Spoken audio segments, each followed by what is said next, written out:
हम भोजपुरी गायक कलाकार अहमद राजा। देखिए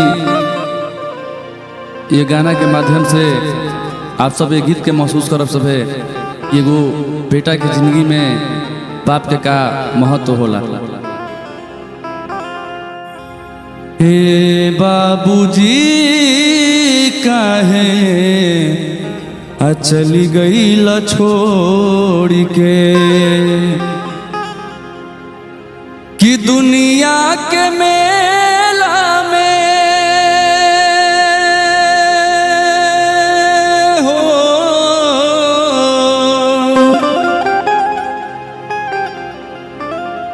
कि दुनिया के मेला में अकेला मुंह मोड़ के हे बाबूजी काहे चली गईला छोड़ के। हे बाबूजी काहे चली गईला छोड़ के दुनिया के मेला में हो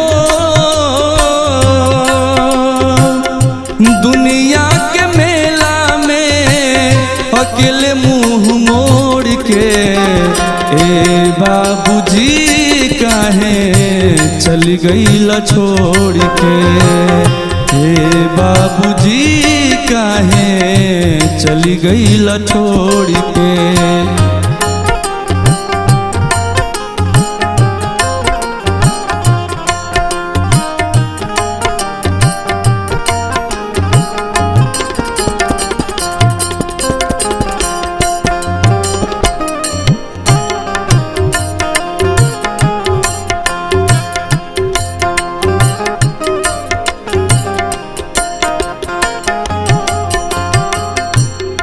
और कहता लइका हमारा सिर के ताज रहला माई के सोहाग हो जौना मुँह से चुमला वही में दी कैसे आग हो।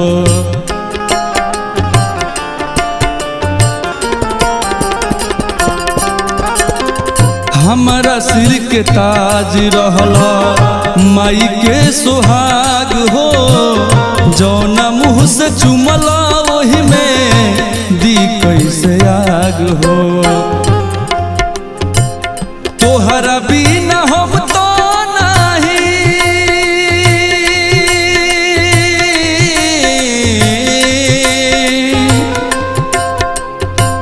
तोहरा बिना हम तो नहीं भइनी कौन और के। ए बाबूजी काहे चली गईला छोड़ के। ए बाबूजी काहे चली गईला छोड़ के।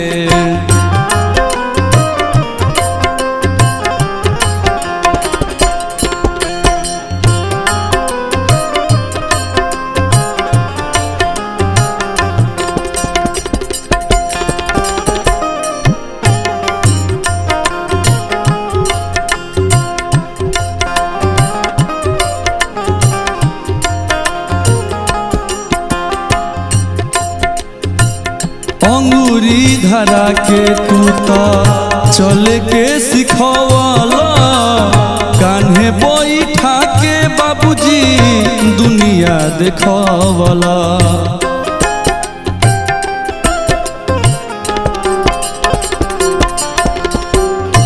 अंगूरी धरा के तू तो चल के सिखवाला कान्हे बैठा के बाबूजी दुनिया देखवाला।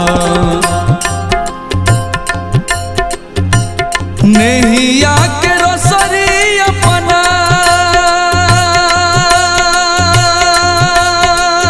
हो नैया के रसरी अपना बचावा से तोड़ के। ए बाबूजी काहे चली गईला छोड़ के। ए बाबूजी काहे चली गईला छोड़ के। ए बाबूजी काहे चली गईला छोड़ के। हो